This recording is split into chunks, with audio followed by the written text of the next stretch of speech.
Into the motherfucker. Man, y'all know who it is, The Real Two Tech. And your man Marathon Manny. And this is another episode of The Real Podcast. Okay, in episode 3 of Prison Stories with Manny. And tonight, y'all, we got a special guest in the house with us. This family right here, Mr. E2, man. My dog. I'm telling you, man. I'm telling you. The one and only E2, man. Listen, before we start, we always do a mental health check. How you feeling, brother? I'm feeling great, bro. You know, it's always a pleasure to be here. Talk to y'all. You already said it. We family.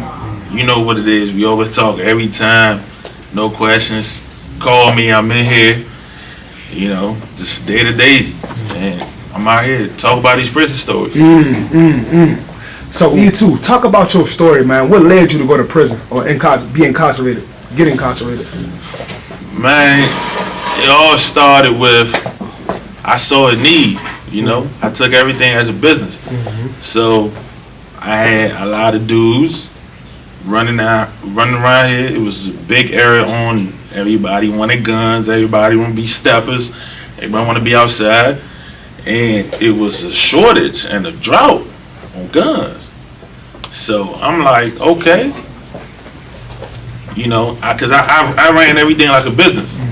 You know, because business is like, you know, they teach you in school like supply and need. But I look at it as like need and supply. So it was a need and I supplied. So I looked at it, everybody wanted guns. So I started looking at different ways. I'm like, man, look, I was buying guns from other dudes, trying to resell them. I'm making pennies for real. I'm making pennies off the money. So I started looking, look, you gotta be the plug. You gotta be the man.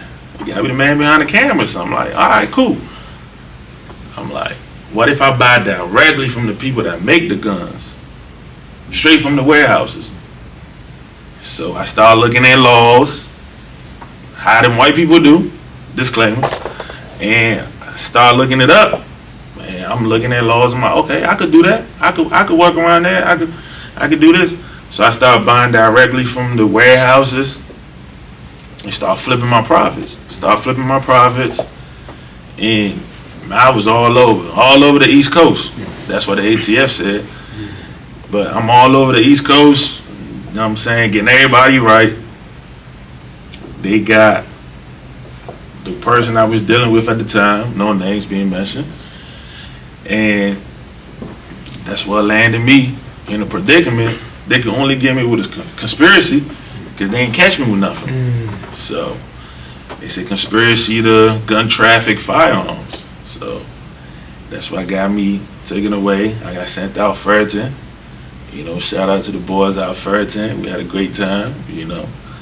And that's about it for real. So you said you had a need, right? Yeah. And you saw that there was a need in the streets. Yeah. For what you were supplying, right? A lot of times when we doing something that we're quote unquote not supposed to be doing, we don't feel like we're doing something wrong, right? And sometimes our heart is in the best, like our heart has the best intentions, right? Trying to make something happen for ourselves, right? For sure. And you know, a lot of people on the outside looking in won't really understand that. They only see, oh, you're a monster or you're a criminal, whatever. Like, but what would you say to, you know, like, rebuttal that? Like, look, you know, like, I made bad decisions or I did things that, quote unquote, we're not supposed to be doing, right? But, you know, like, what would be your rebuttal as far as, like, you know, your motivation behind what you were doing? So, like, how I looked at it was FFL, which is the firearm licensed people. It's like they could legally sell firearms, right? To whoever, you know, as long as you could pass a background check. You know, but it's like a background check is not enough for you to determine everything else that's wrong with a person. Somebody might have malicious intent for getting that firearm, but you can't know just because he passed the background check. You're like, that's cool. But he got the mind of like, I'm about to get this and go smoke somebody right now as soon as I get it. So I'm looking at it as They just have a license. That's all what they have that I don't have. Right. You know what I'm saying? So I'm just doing their work on the side hustle tip. So that's just really what that was. I'm like, okay, I ain't doing nothing wrong. They doing the same thing. They just have a license. I don't.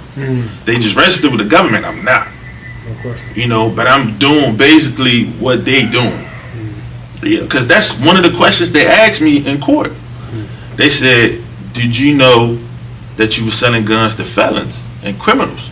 I said, no, I didn't. I just sold guns to whoever asked me that they wanted a gun. He wasn't no real personal questions I was asking. You know, I just treated it like a business because it was a business to me. You know, they trying to picture me as like this person that was creating, you know, chaos, because they had me in DC News, Virginia News, all these different newspapers is like, oh, gun trafficker. Because they caught a quote that I said in my text messages when it went through my phone between me and this other person, and I said something like, we got all the guns in the text message. So they took that phrase right there, we got all the guns, and that was the headline of the whole story when they, you know what I'm saying, when they printed out the story about me. It was like, Maryland man, we got all the guns. He's this person, you know what I'm saying? And I'm like, nah, that's just one sentence. Yeah, right. Out of everything, that's what it was. That's not, you know what I'm saying? I was about to say, man, the prosecution's job is to paint the worst picture of you. Oh, for sure. It's all the system. We know that. For sure. But it's like, you know, like, they gonna make you look as bad as they can in order for that W. Yeah. You know what I'm saying? Hey, that's all what it is. It's all a win. You know what I'm saying? You know, they said when the FBI or like when government agencies get you, they have a 96% indictment rate. For sure. Because it's like they have enough that the justice system's not gonna fight them. Right. You know what I'm saying? Yeah. You basically find yourself to prove yourself innocent, but they already got you for real. So it's just like, So let me ask you this: how much time did you do for your charges? I lucked up. Yeah. What was you facing? I should say. I was facing 5 years. I'm facing 5 years because I'm in they wanted me to tell. This is your first charge too. First charge. You know what I'm saying? They wanted me to tell. I remember this like it ain't nothing. We in the courtroom. You know what I'm saying? You're doing the preliminaries and all that other stuff. You know, you got so many court days before the final court date, before the final sentencing. And they asking the U.S. attorney, like, okay, what do you want for this person? And I'm like, and he said, I want a maximum sentence for him. Just because I was not trying to cooperate with him. They asked me, who did you sell all these guns to? Give us somebody. I said, man, look, that's not my place. That's your job. That's your job for you to figure out whatever it is that you're looking for. You know what I'm saying? You got me. That's cool. You know what I'm saying? So they said, man, we want the maximum sentence for him, 5 months. And I remember when I got sentenced, the judge said in front of everybody, he said, man, look, Mr. E2, just because the prosecutors want to give you 5 years, that does not mean I'm going to give you 5 years. That's just a guideline, you know, produced by the government. It's just a guideline. But I could give you more, and I could give you the exact number, or I could give you way less. So he said, man, look, you look like a young man. You're articulate. You speak your mind, you know what I'm saying? Because I spoke. You know what I'm saying? Like, you spoke, you sound articulate, all that. And he said, I'm going to give you 18 months. And this is a lesson for you. I want you to go in there and learn and come back out and be a better person. And I'm going to give you some community service hours speaking to the youth. You know what I'm saying? He didn't get that to nobody else, but he gave that shit to me. So I'm going to give you some hours speaking to the youth just to turn them away from all this. So that was crazy. That. You blessed, man. You blessed. I ain't gonna say luck. You blessed. You blessed. Ain't no luck. You blessed, bro. For real, because when I got to where I got, it was dudes in there that did the same thing I did. All had maximum sentences. Yeah. You know what I'm saying? All like Roger, my boy Roger, Cool Breeze from the city, right there, Alabama Ave. Same thing. Maximum sentence. And what was the maximum sentence they gave him? 5 years. 5 years? 5 Oh, years. 5 years. You know what I'm saying? Gave him maximum sentence. That's like me. Listen, man, look, you got another chance. You can redeem yourself. You know what I'm saying? Like, come on out, be a better person. Man, I didn't really get it right then and there. I remember leaving the courthouse, and I'm leaving out. My cousin telling me like, he too don't even know what just happened to him right now, cause I ain't react. You know what I'm saying? Like, I was just in the court. I was just smiling. I was just looking at the judge. He was like, "Man, this dude don't even know what just happened here." Yeah, like He don't know what just happened to him. shit For in real. the process. On Yeah, he don't know TV. what just happened to here for real. He just his facial expression and everything don't look like somebody that anything just happened to him. Yeah. So it's later on, I'm like, oh shit, oh damn. When I got designated, Yeah. you know what I'm saying? When they tell you when you about to go, Yeah. that's when the whole thing sink in.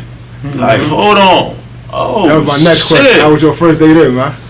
You're not so damn, man. This first day out of Ferreton, Out the fears, they say. Ferreton Federal Prison, New Jersey. The meeting. Maybe, baby. So I get there. I get sent to, you know, that was during COVID and the whole quarantine and everything. So I get sent into quarantine, right?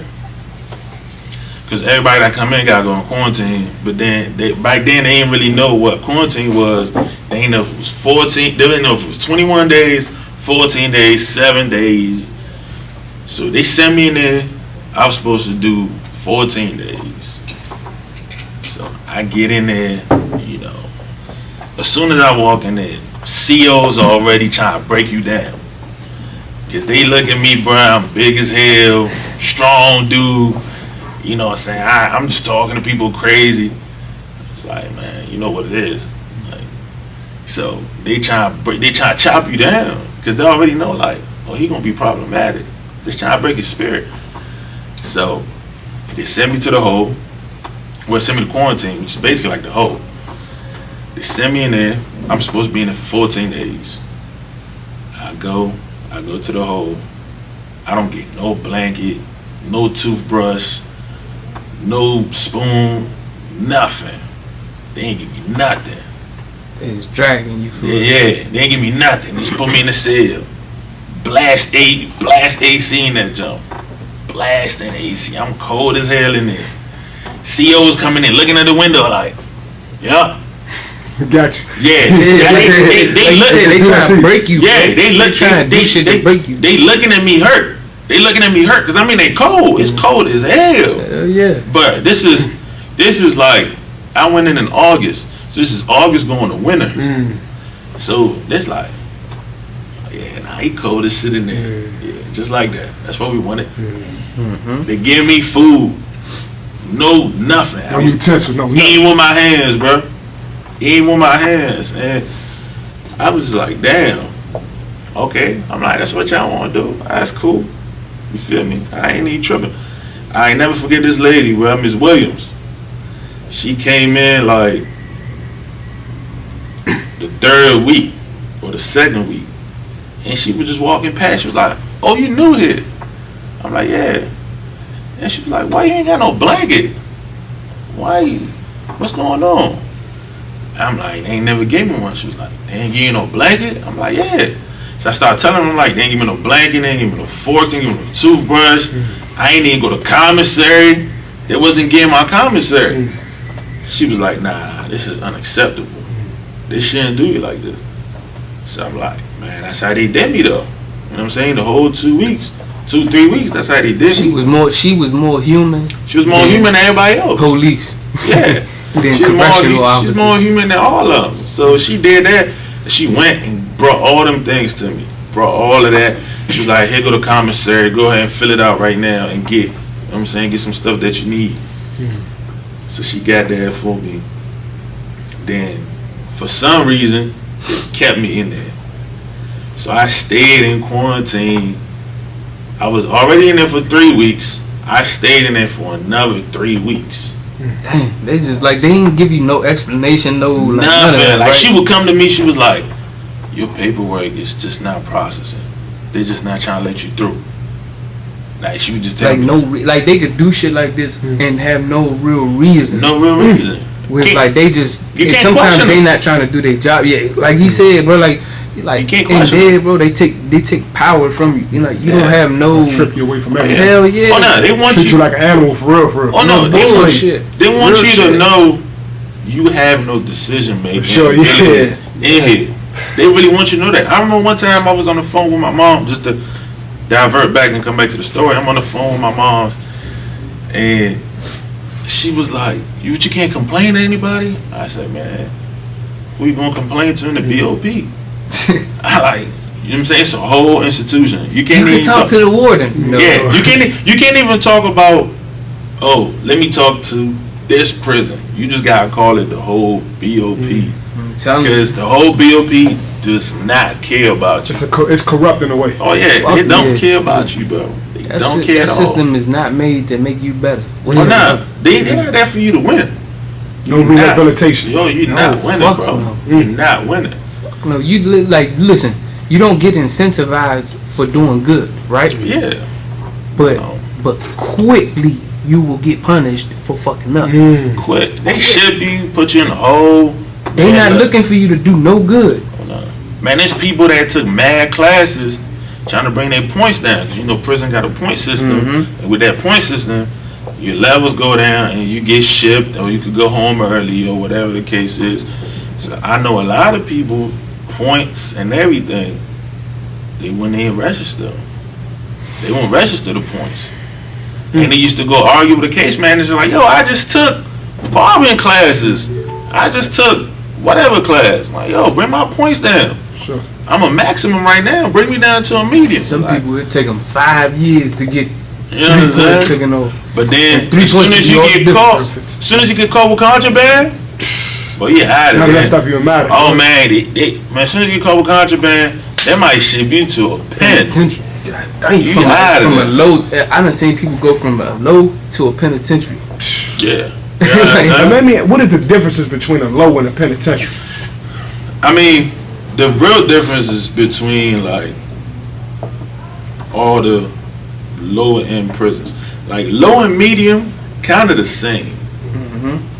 But then it's a real difference when you go from medium to penitentiary. You know what I'm saying? Penitentiary is real sturdy. You know what I'm Niggas saying? go all man time, all Like, those when, the playing dude, games. when the dude tell you, man, I just came from the pen, I'm on, you know what I'm saying? Like when dudes came down Yeah. to us from the pen, they be like, oh, yo, he on that pen time. Yeah. And you already know, like, dudes from the pen, it's a whole different system. It's the same system, but it's a whole different system that they go by. Yeah, it's, You What know they what I'm mean? Like, can you tell somebody on that pen time? Like when you see they walk, they demeanor. How can you tell? It's like they less tolerant about certain Right, things. right, They yeah. real less tolerant about certain Yeah. things. Cause it's like pen is usually people like top dogs, real killers. You know what I'm saying? Real gangbangers and like or people So people that don't like they just on go mode. Like, yeah, on go mode all the they, time. Like, you know, some people got some chill to them. Like, you know what? I'ma chill. I ain't trying to fuck up. Yeah. But you got people that's like, nah, I'm not going for none of this I shit. ain't going for none of that. You know, so it just- them dudes that go to the pen. So now it's like, man, I remember it was this dude that came into our jump. We used to call him Miley Cyrus, white boy with blonde hair, and he was just doing a whole bunch of like weird stuff. And I remember this my boy. He was like, man, look, this the type of dude that he'll fuck up your sentence. He'll fuck up your bid. You know what I'm saying? Because he trying to send you the ADX. Because you gonna fuck him up. And they gonna ship your ass. They gonna ship your ass to ADX. Yeah, yeah. You know what I'm saying? Hey, so I'm quick question right here, right? You ever heard of the term while locked up? You ever heard of the term you gotta think for other people? Yeah. Alright, so paint a picture of that, like as far as thinking for like being locked up. When you hear that term or when you learn that term, like I learned it in DC jail. Mm-hmm. You gotta think for other people, right? Help people that's watching get a good understanding of what that means for us, people that's doing time. You know what I'm saying? So you mean like think for other people while you in jail though? That's for people that's in jail. Yeah, but only. you know we carry that out here into the streets because you know. So basically it's like, bro, you not gonna let nobody fuck up your bed. Mm-hmm. You know what I'm saying? Just cause it's not you, his actions is gonna affect this whole unit. You know what I'm saying? Now you start thinking unit wise. Cause it's like, hey yo, why you being hot? You know what I'm saying? Okay, you got a phone in here. Why you being hot though? You being hot. What's the next that's gonna happen? We're gonna get blitzed. When we get blitzed, everybody else gonna go down. You know what I'm saying? You start thinking for them. It's like, yo, well, come on, bro, calm down. Yeah. It's not just about you. Sure. Now it's about the whole block. And you know, it's like cars. You have cars and stuff like that. Remember your cars might like, you know what I'm saying, bring you. Not everybody know what a car means. Okay. So when you first get in, you get I don't want to say a sign because you know where you're coming from. Yeah. They ask you where you come from. Then you tell them, I'm from Maryland. Then you be like, okay. They send you to the shot caller for Maryland. So the shot caller for Maryland is the person that runs the car. Right. So the car is all the dudes from the same state. So state, city, it depends. Some places get real tricky sometimes. But like it's usually state. So your car is the people in the same state. When I first got there, I remember I walked in. First dude I met was my old head from Harlem, Yada. He's like, man, where you from? Me, not knowing how the dynamics is in here, I'm from PG. He's like, man, what's that? He never even heard of it. You know what I'm saying? Yeah. He's like, man, I'm from PG. He's like, man, what's that? I said, man, it's in Maryland. He said, oh, you from Baltimore? I said, nah, that's not what I said, but I just told you PG. He was like, oh, okay. Hey, somebody call Weed. He got somebody new in here. That's the shot caller from Maryland. And I'm just like, I'm looking at like, fuck you mean call this dude? Who you calling up here, bro? Sure. You know what I'm saying? Was I called Weed? But mind you, Weed was in the hole.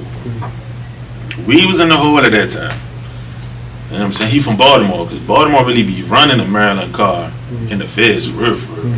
So DC and Maryland not together? Nah, I was about to say, a lot of times, they not, like, just depending on what prison you in, but it's like, it's a coalition in the way, where it's like, we so close to each other, and it's like, we so different, but so much alike in the way where it's like, it's a bond, you know what I'm saying? It's a love. It could be a love-hate relationship sometimes. I ain't gonna lie to you, but when the real ones connect, the real ones connect. Right. You can't stop none of that. Yeah. You know what I'm saying?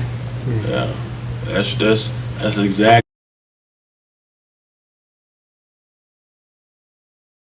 So yeah, like I was saying, when the real ones connect, can't stop none of that. You know what I'm saying? When real people be getting together, bro. Especially putting their minds together, bro, it's a different type of relationship. It's different type of bonds, different type of connections. You know what I'm saying? So DC and Baltimore. Yeah, like for real, DC and Baltimore are like in a jail or like detention center. They don't get along. But like when they get to like the feds, depending like where they at, like a low, medium, because you know, like the further you go out, the lesser y'all it is. Yes, you all got you know what I'm saying? So like, let's say if you want to look at like Cumberland, a lot of dudes from Maryland and DC might get sent to Cumberland. They might just really stick together and be like, we ain't messing with DC dudes. You know what I'm saying? And DC dudes might be like, we ain't messing with Maryland dudes. But then you start getting sent like up north, out west. Like I got sent up Jersey. So it's like you need strength in numbers, just in case like stuff pop off. Right. You know what I'm saying? You need strength in numbers. So it's like the whole Maryland thing was just all packed together. Some DC dudes was like still trying to be like, nah, we ain't really messing with these Baltimore dudes, but they mess with me because I'm from PG. You know what I'm saying? PG ain't really Baltimore in their eyes. They're like, okay, you closer to us. You know what I'm saying? You closer to DC than anything else. So when I first got there, I was waiting for the Maryland shot caller to come out. He from Baltimore. You know what I'm saying? So I ain't even had my paperwork too though. I ain't had my paperwork. So like when I finally got out the hole, after like 3 months, I get to the unit. Everybody like, damn. You know what I'm saying? Like, where was you at? Yeah. Like, man, I'm in the hole. I was like, why you was in the hole? I don't know. I don't run this prison, bro. I don't know. I don't know why they got me. That's a good answer, I should say. Bullshit, like, yeah. Sometimes people be asking dumb as shit, like, I don't run this motherfucker. I don't the warden. They might even say, you checked in, this, that, and the third. I don't run this prison. So, then my one boy from PG Cars, you know what I'm saying? He had a little care package for me, toothbrush, slides, you know what I'm saying, shirt, whatever. You know what I'm saying? He had a little care package for me that he had a long time ago, thinking I was coming in. So when I came in, he gave it to me, and I was there. He ain't talk to me after that. Why is that? He ain't talk to me after that. And just because I ain't show my paperwork. Oh, makes sense, yeah. But he just did that with the love of, he from PG, I'm from PG, he's like, I'm gonna take care of him, but I don't know who he really is. I don't know if he had I don't want to put my neck out for him like that, but he don't want to put his face on. Yeah, I don't want to put my face card on these dudes like that, but I'm gonna just toss him down on the side like, man, here you go, just hold on to this, you know what I'm saying? So he gave me that. So mind you, I'm still like, okay, my paperwork on the way, because they don't let you walk. They don't let you come in with your paperwork no more. Yeah, you can't just come with you gotta get it mailed in. Get this shit legal mail. You gotta get it through your lawyer. To your lawyer, gotta mail it in. If for example, if my sister got my paperwork, she gotta mail it. No, she gotta send it to the lawyer. The lawyer has to send me my legal papers. Yeah. I can't get no paperwork. Like, even though it's my paperwork, I can't get no paperwork through nobody outside of a actual attorney. Yeah. Because a lot of people were getting fucked up off of that paperwork. No question. You know what I'm saying? Because they really run you up out of there. Hey, yo, you told on somebody? Oh, yo, you did this to. If you don't check it on bust you. Yeah, people getting run out. Well, now you can't stay here. You seen that before? Yeah. Go tell the LT you can't be here. LT, what that mean? Lieutenant. You know what I'm saying? Go tell the LT you can't be here. Hey, look, you ain't gonna be in my room because we're gonna fight every day. He tell you straight up. And dudes are checking. Like, bro, he tell you, and he's not lying. Yeah. When he tell you, we are gonna fight every day. Let me ask you, somebody ever tried you while you was locked up? No. What, the way you courage yourself? Big dude right now. Not even saying that yet. You know what I'm saying? He's a big guy. Y'all serious, he feel like he got knocked out quick. Watch out, because the whole thing. So this is what happened. I came in quiet. I ain't really talking to nobody. They ain't had my paperwork. They didn't really know who I was. Like, okay, did he transfer from like?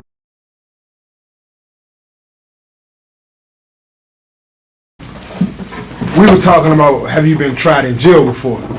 So expound on that. Have you ever been tried? Somebody ever played with you while you was locked up? I said that man, he a big fella. He look like he could knock somebody out. Big shot, some easy shit. So if somebody try you, they was feeling themselves. Linebacker for real. Bro, you know what's crazy though? Like when I went in there, it's like dudes would just want to come to me and talk to me, because I was like, for one, I was the youngest dude in my unit. For one, it's like, oh man, he young, big. I'm saying I'm real quiet, and I don't really smile too much if I don't know you. Once I know you, bro, it's all laugh forever. Yeah, forever, bro. So it's like I'm in there. So I remember dudes coming in. Like, man, you remind me of this tough guys in my neighborhood. I'm like, man, whatever. You know what I'm saying? So, but then I used to do kickbox and I used to do judo when I was younger. So I know how to fight. I've been know how to fight. So then I met the dude that I told you about from the city that had the same charge as me, Roger, Cool Breeze. He's a professional boxer. He turned pro like a couple of months. So he turned pro, then a couple of months he got arrested. So when I got in there, yeah. So he had like 2 fights. Then he got arrested. So when I got in there, you know what I'm saying? They see me, this dude asking me like, "Oh, yo, you box?" I'm like, I kickbox and I judo, but you know what I'm saying? He was like, "Oh, for real?" You know, everybody in there got skills, bro. People be making mitts, gloves. You know what I'm saying? In there. Like people got skills in there. They make shit. Create. So I was training with this one dude at first, but then come to find out, the dude was a snitch. Oh nah. Dude was a snitch. So like that was before my paperwork came out. You know what I'm saying? Because that was the dude that he like every day he trying to get close to me. Yeah. He come like trying to talk to me. That's how them hot niggas be, man. Yeah. Friendly. So but then nobody gonna tell you because it's like they don't know you. So once my paperwork came out, they was like, "Hey yo, stop being around him. He's a snitch." You know what I'm saying? He hot as hell. He a rap. So I'm like, oh damn. So now that's when, cause I started like doing boxing with that dude.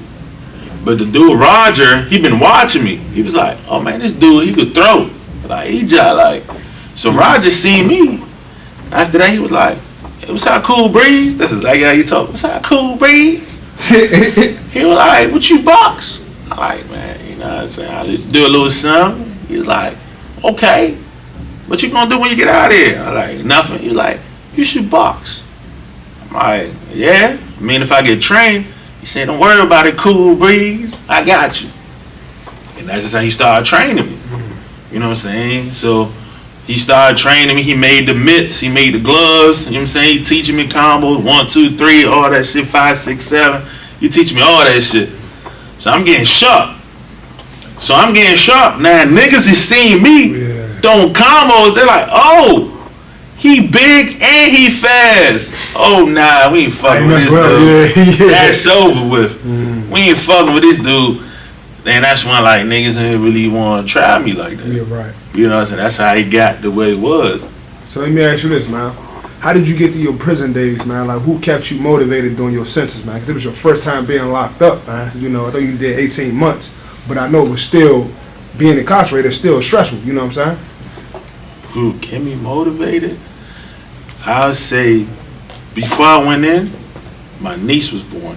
I became an uncle. You know what I'm saying? I ain't had no kid, but then I felt as though like that was my kid. You know what I'm saying? Like before I left out, she was really like, she's a Gemini. She's a Gemini. Big like Gemini. You know what I'm saying? She a big Gemini. Yeah. So it's like, man, she loved me, bro. Like everybody else, like she called my older brother, she called him uncle. But me, she called me straight by my name, Emmanuel. You know what I'm saying? Like we best friends. And her mom be like, no, it's uncle. And I'm like, no, it's whatever she wanna call me. Like, you know what I'm saying? Like, I be like that with my nigga. you know what I'm saying? Like, but I don't, nah, we got that connection. That's me and her. So, man, I used to just be in there and just be thinking about her, bro. I was like, shit, I'm trying to get out there.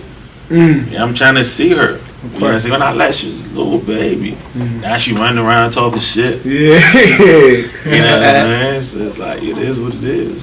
So listen, fast forward.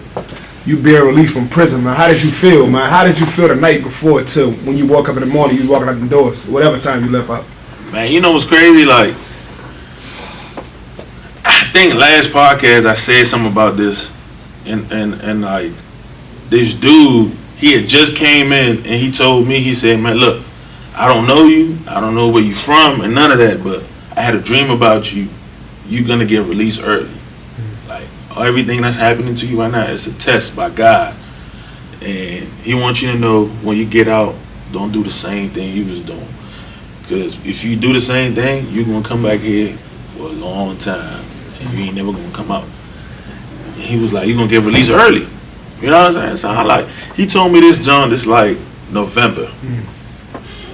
I'm like, yeah, whatever. He just came in. I don't know this old man. I don't know this old man. What are you talking about? Then January hit. As soon as January hit, the whole unit get COVID. Whole unit get COVID, and we go to quarantine. Dominoes, Slim. The whole unit get COVID, we go to quarantine. So we in quarantine. I'm with my who's my celly at the time? White dude, Cheddar Bob. They go to come to Cheddar Bob. You know from the 8 Mile? Hell yeah. They call him Cheddar Bob. He from St. Charles County. He from Maryland. Cheddar Bob, man. He's still locked up, man. I hope he come home. Free Cheddar But Bob. free Cheddar Bob, baby. So I'm locked up with him. We in the jump. It's just me and him, but we just going back. One time we having fun in there. We goofing around. Then the same lady from when I first got in, Miss Williams, she come by one day. I'm like, man, Miss Williams, when they gonna let us back to the unit, man? I want to leave. She look at me. She walk off. Later on that same day, she come. She like, all right, y'all can leave. Me and Cheddar Bob. Yeah. I'm like, so I'm getting out of the whole quarantine unit. I'm screaming to like, all my men. I'm like, hey, Yada, we out of here. she's like, shh, you the only one leaving. I'm like, what? She's like, yeah, why you screaming at everybody else? You the only one leaving. I'm like, oh, for real? She's like, yeah, so stop. She's So hot. I'm like, why you only send us out? She's like, cause I like you. Now get the fuck. I'm like, oh man. So I was the only one to get back to the unit with Cheddar Bob. We get back to the unit because they had left everybody that had COVID in the unit, and the ones that didn't have, they sent them to quarantine. Okay. So when I get back to the unit, it's like, oh man, why they send y'all back? I'm like, I don't know. So we get back in that motherfucker, and bro, like 4 days, the case manager come in. Mr. E2. Hey, you going back to quarantine, you getting early release. Damn. I'm like, what? I just came from quarantine. Y'all could have left me in there. She was like, yeah. So just get ready. You know what I'm saying? You're getting early release. And I came back at the end of January to go back on like February 2nd. You know what I'm saying? February 2nd. Yeah, February 2nd to get released on February 16th. I think I got it February 16th. So she was like, yeah. So just get ready. You about to get out of here. And I'm just like, what? And they started ringing what that old man told me. He was like, you're not gonna do your whole time. You're gonna get out early. You know what I'm saying? Because this is all. Oh, he tell me that shit too. You know what I'm saying? He was like, this is all the lesson from God. He just wants you to learn something, and He really wants you to learn. So if you don't learn, this is gonna be one of the worst things that happen to you.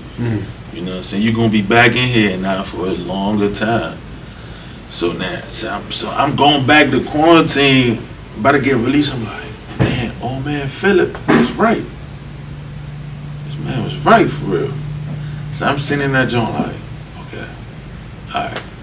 So something's going on here.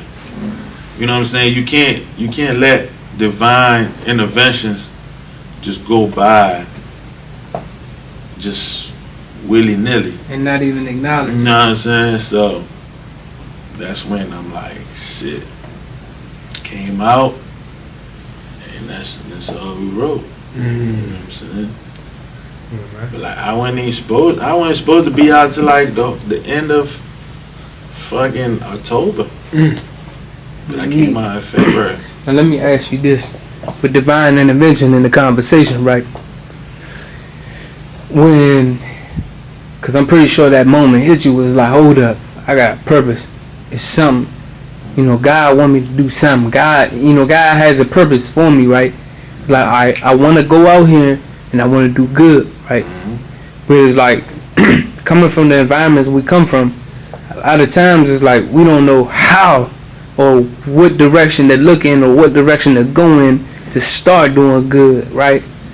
So on some real shit, your advice to the not just the young niggas, but just the young, not just the young people, but just people in general that know they got second chances, they got more opportunities at life. You know what I'm saying? They probably doing time, they probably locked up or just got a second chance. They probably know, like, I was in situations where I could have been dead or both. What's your advice to them in the aspect of how to not let themselves dig a deeper hole and actually start making a way for themselves outside of the life that we started to know?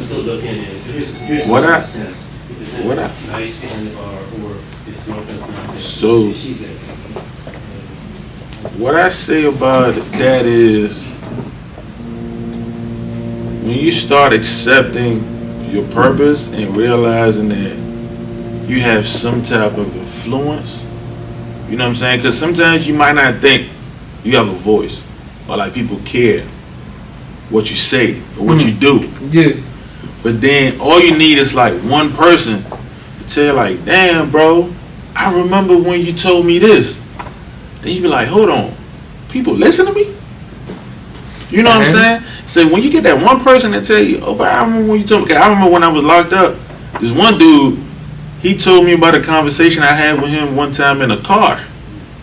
And I told him, I said, man, look, because I remember he had told me, he was like, man, E2, I make more money than you. He was a young dude. He started getting money. He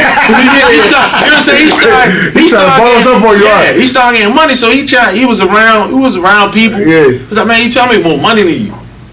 And I didn't say nothing to him right there and there. Yeah. And I'm like, I waited till he went to his car, and I just sat in the car with him. I said, bro, look, I understand what you're doing. I understand you hustling right now. You feeling good. You making money. You think you're on top of the world. But don't never let that feeling take over. Be humble. You know what I'm saying? Because it's like you getting pride in the illegal. This is not legal. You know what I'm saying? This is false pride, because at any given time, Shit could be taken. this shit is going to be taken from you. Snatch it up like that. You know what I'm saying? So I'm telling them, I'm like, man, look, I didn't want to tell you right there and there, because it's like, if I want to show you the money I got, then what the fuck are we talking about? Right. You know what I'm saying? Yeah. I ain't. This is not what my argument is. My argument is like, I want you to understand, you don't have to flunk. You doing illegal shit, my mindset was to get money. Your mindset is to do it and show off to people. So that means you don't really gotta do it. I'm doing it to really get money. You know, I be telling people like, yo, if you're in the streets, you ain't making no money, you're in the way. Facts. In the motherfucking way. You're in the way for the people that's really trying to Go make get money. a job. So you and this motherfucker, you doing it just so you can flaunt the other people like, damn, I'm really making money. It's like, nah, bro. That's not what I got in this for. I don't want to be known as, oh man, he's the dude that's in the street. I don't want to be known as that dude. It don't serve me no purpose. That's bad for business. So I had that whole conversation with him in the car. He remembered that.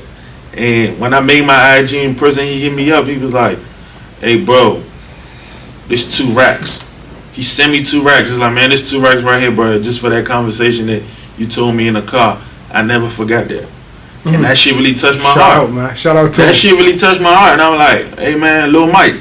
I'm like, man, look, son Mike. I used to call him my youngest son. I'm like, yeah, man. I'm like, man, that shit really touched me. I'm like, you know what? That shit mean a lot. People listening. So when I came back out, I'm like, I have shit that I could tell people and they listen to. You know what I'm saying? Like, some is gonna listen, some are not. But as long as you say it, you got peace of mind. For sure. You know what I'm saying? I said it and I got peace of mind. Like, you want to listen, you don't want to listen, but it is what it is. But for sure, I'm going to let it be heard. So I'm like, man, look, this is what I did, and this is the wrong. I'm not telling you this is right. You know what I'm saying? And I have a Like, bro, public speaking, bro, I'm shy. I'm shy as hell. That's why I wrote the book. Yeah. Cause I'm shy as hell. I can't speak. So I'm like, if I write the book, at least people gonna read it. Absolutely. Then we can have a conversation after. Absolutely. Yeah. But I'm like, all right, at least let me get it out there. Mm-hmm. And that's when I just started writing, because everybody wanted me to rap. Mm-hmm. I'm like, I can't rap, bro. Yeah, that ain't you. You know what I'm saying? It ain't me. So it's like, fuck it. I started writing, and I was like, this gonna be my inspiration right here. Let people read it and get what you get from it, and let's talk about it.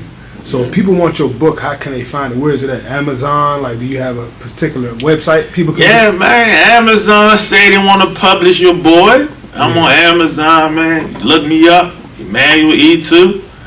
You know, Lost Diary, Journey to Redemption. You know, because it's really a true story on. Sometimes some things happen, and I felt bad because when my whole case happened with the whole gun violence, that's what gun violence was like his most since a long ass period. The ATF is trying to make me look like the cause of everything. You know what I'm saying? It was like, oh yeah, because they started a whole thing called Project Guardian, which was to target gun violence. So they said, hey, we got one of the main guys that's fucking up, you know what I'm saying, that's messing up the community, you know, and Project Guardian is getting this guy off the street. So I really felt as though maybe I did ruin the street, you know, because I remember that was the time the girl got shot, the little girl got shot in D.C., and people was getting like innocent bystanders were getting shot. So they trying to make it look like, okay, you the cause of that. And, you know, you think about money, but then you have a conscience. At least I do. You know, so I'm like, all right, I didn't never do dirt to nobody that don't deserve it, in my eyes.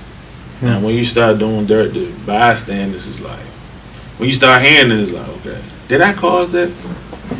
Because as long as I do something to somebody that I know he deserves it, I'm okay. I could sleep on it. Because I did what I did. I ain't going to take that back. But, so, that was that. For sure. I feel that 100%, man. Yeah. For sure. 1,000%. Man, you too, so man. Listen, man. It's a different story when you, like you said, people that you feel like deserved it, or innocent people was like, we don't want innocent people. You don't want innocent people in the game. They ain't got nothing to do with it. You know what I'm saying? You know what I'm saying? Because it's like, bro, you want to jump out here, then we going to act accordingly. You want to jump out here, then let's jump out here. You feel me? But then, like, when you hear innocent people, oh man, this 7-year-old got killed. It's 5-year-old. That's when you start to question, like, what the fuck is going on here? Then the prosecutor was saying, oh, one of the guns that you sold got found in this crime scene. One of the guns you got found in this crime scene. Is like, damn, okay. Like, did I really fuck up the community? You know what I'm saying? Instead of like trying to help. Because at a certain point, I had guilt. I was like, man, how can I make this better? Should I donate all the money that I have, that I made? Let me just give it all out. Which I did. A good part of it. Man, I remember, it's in my book, like on my way to court, I had a green face Rolex, gold Rolex green face on my way to court. And I saw a homeless dude in Alexandria right there on Beauregard Street. And I just took my watch and gave it to him. Because I felt as though, like, I don't need it. That, like, I just feel as though, bro, just all this money you trying to amass, it's a burden on your spirit. You know what I'm saying? Facts. That's a fact, man. You know what I'm saying? It's So not enough, bro. I just took it up and I'm like, gave it to him. I'm like, man, here you go. You know what I'm saying? He was asking for money, but I just gave him the watch. And I gave it to him, he didn't know what to do with it. He was looking at me, I was looking at him, I'm like, sell it. You know what I'm saying? And he just stood there and I just drove off. And I hope you got a good amount for that motherfucker. The thing is, that's what I thought about later. I'm like, he might not even know what he had. Yeah, because I'm you know what I'm saying? Motherfucker might have gypped his ass. But you know what? You did your good deed on your part. Yeah, I mean, you trying to think about it like that, but it's like, you know, is that really a good deed, or you just trying to alleviate your soul? Exactly. You trying to make up for your guilt. Yeah, You you know trying what I'm to make up for the saying? You things trying to done alleviate wrong. your soul, or you really trying to do a good deed? Because it's Absolutely. like, if you really try a good deed, you can really get in there. Exactly. Help and him out. Really, Yeah. like, do something instead of just like giving Give shit it. out. That's true. But That's true. I was doing shit. I used to walk around with like money in my console just for me to give it out, just to make me feel better. Like, man, look, God, look at me. Yeah, You know I'm what I'm doing saying? something. Like, Yeah. God, look at me. I'm giving all away. Don't punish me. Yeah. You know what I'm saying? Shit like that, but. Dang. Man, listen, man. I say you too, man. This is a heck of an interview, bro. And like, I just want to commend you for all that you do, bro. Like, every time we need you, man, you pull up, no hesitation. You always coming through, man. Good Real brother, one, man. right Good here. side, man. Bro, it's Family, like bro. all that. Exactly. You heard It's that. just the So, beginning, I'm Slim. telling Family, you. bro. And like they say, you gotta know people your whole life, man. That's not true. Some of the best people you gonna meet, some of the people that you didn't grow up with, man. That's real talk, man. You too, good brother. Appreciate you coming on the podcast. Prison Stories with Manny, episode number 3. Baby. And we gonna keep bringing them. Y'all get ready, man, because we ain't stopping. We just heating up. The real. Let's get it. Always real, baby. If you're not on the field, you're not real. There you go. Bang.